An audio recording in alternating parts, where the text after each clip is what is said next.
नमस्कार दोस्तों, हमारी आज की कहानी का नाम है खर्चा। गीता गीता कहाँ हो? आई, क्या हुआ?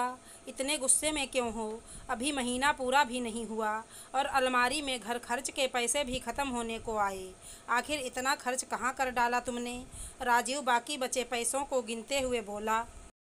तुम इतना गुस्सा क्यों कर रहे हो? तुम तो जानते हो इस बार एक के बाद एक खर्चे हमारे सिर पर आ बैठे। पहले इससे पहले गीता कुछ कहती, राजीव बिना सुने चिल्लाने लगा। पैसे कोई पेड़ पर लगते हैं कि जब मनचाहा तोड़ लिए।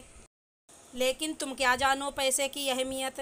तुम कमाती थोड़ी हो। सुबह से शाम एक एक मिनट काम करके पैसे हाथ में आते हैं और तुम एक ही झटके में इसे उड़ा देती हो। अब इतने से पैसों से कैसे घर चलेगा?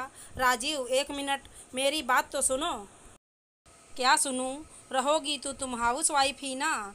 बस घर बैठे पैसा हाथ में मिल जाता है। एक बार कमा कर तो देखो, तब समझ आएगा कि पैसा कैसे कमाया जाता है। राजीव की आवाज़ अब ऊंची होने लगी। बस राजीव, चिल्लाना मुझे भी आता है, पर मुझे घर के छोटे बड़ों का लिहाज है। माना कि इस बार बहुत खर्चा हो गया, पर तुम जानते हो ना, इस बार रिया का स्कूल में एडमिशन हुआ है, तो फीस के साथ साथ किताबों और यूनिफॉर्म और साथ ही मम्मी जी की तबीयत बिगड़ जाने के कारण अस्पताल और दवाइयों पर बहुत पैसा लगा।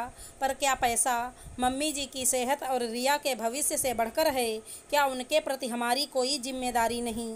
अरे, खर्चे तो बिन बुलाए मेहमान की तरह होते हैं। और मेहमान से याद आया, मम्मी जी को देखने के लिए भी कितने रिश्तेदार आए और कितने दिन वो हमारे ही घर रुके, तो थोड़ा बहुत घर के बजट में फ़र्क आता ही है। गीता ने बात संभालते हुए कहा। माना मैं कमाती नहीं हूँ, पर बचाती ज़रूर हूँ। घर में तीज त्योहार, मेहमानों की आवभगत, लेना देना, बच्चों की छोटी छोटी ज़रूरतें हों या फिर बड़ों के पर्स को भर उन्हें सम्मान देना, इन सब के लिए मैं तुम्हारे आगे हाथ नहीं फैलाती। हाँ, तो पैसों को कहाँ और कैसे खर्च करना तो तुम्हारी जिम्मेदारी है ना। राजीव ने तुनक कर कहा। बिल्कुल, पैसा खर्च करने की जिम्मेदारी मेरी ही है, पर कहाँ और कैसे खर्च करना, इसके लिए बार बार तुमसे पूछना पड़ता है। मुझे जताना नहीं आता, फिर भी तुमने बात छेड़ी है तो सुनो। हर 2-3 दिन में डॉक्टर की फीस, दवाइयाँ और फल आदि के पैसे, और साथ ही कभी रिया के प्रोजेक्ट या स्टेशनरी का सामान आदि मैंने घर खर्च से नहीं बल्कि अपने बचत के पैसों से किया है। लेकिन ये कोई एहसान नहीं, मेरा उन दोनों के प्रति फर्ज और प्यार है। लेकिन बचाती भी तो मेरे पैसों में से ही हो। राजीव ने चिढ़ते हुए कहा। सही कहा, तुम्हारे पैसों में से, लेकिन कैसे? कभी सोचा है तुमने? रोज़मर्रा के सामान में मोल भाव करना, दूर मंडी से सामान लाना, ऑटो या रिक्शे के पैसे बचाकर बसों में सफ़र करना, अपनी ज़रूरतों के बारे में बाद में सोचना, या फिर अपने ही शगुन के पैसों को जमा करना। और तो याद भी नहीं मुझे। बोलते बोलते गीता की सांस फूलने लगी, तो राजीव ने उसे पानी पिलाते हुए खुद को और गीता को शांत रहने के लिए कहा। राजीव, ये सब खर्चे गिनाते हुए मुझे बिल्कुल अच्छा नहीं लग रहा, लेकिन तुम ही सोचो, तुम्हारी महीने की गिनी गिनाई तनख्वाह, और तुम मुझे घर खर्च के लिए पैसा पकड़ाकर अपना पल्ला झाड़ लेते हो।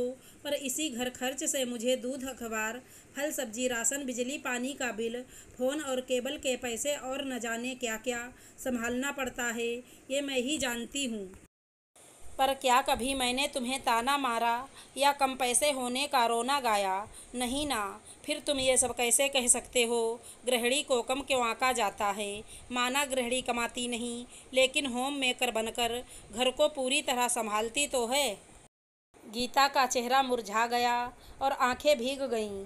गीता, तुमने बिल्कुल सही कहा। मैं तो सिर्फ पैसे कमाता हूँ, पर तुम तो पाई पाई बचाती हो और घर को बनाती हो, खुद कम में रहती हो, पर हमारे लिए कोई कमी नहीं रहने देती। लेकिन मैंने कभी इस बात पर कभी गौर नहीं किया, क्योंकि हमारी ज़रूरतें जो पूरी होती रहती हैं। मुझे माफ़ कर दो गीता। पैसा कमाना जितना मुश्किल है, उससे मुश्किल घर खर्च संभालना या बचाना भी उतना ही मुश्किल है। पर अब घर का बजट बनाने में मैं भी तुम्हारी हर संभव मदद करूँगा। अब देखो, रोना बंद कर दो। नहीं तो तुम्हारी तबीयत भी खराब हो जाएगी। राजीव ने गीता के आंसू पोंछते हुए कहा, लेकिन एक शर्त पर। गीता ने मासूम सा चेहरा बनाते हुए कहा, वो क्या? राजीव ने सिर खुजाते हुए कहा, आज शाम को गोलगप्पों की पार्टी। गीता ने शरारती मुस्कान से कहा, पार्टी? एक और खर्चा? अचानक राजीव के मुंह से निकला। राजीव की बात सुन गीता का मुंह फूल गया।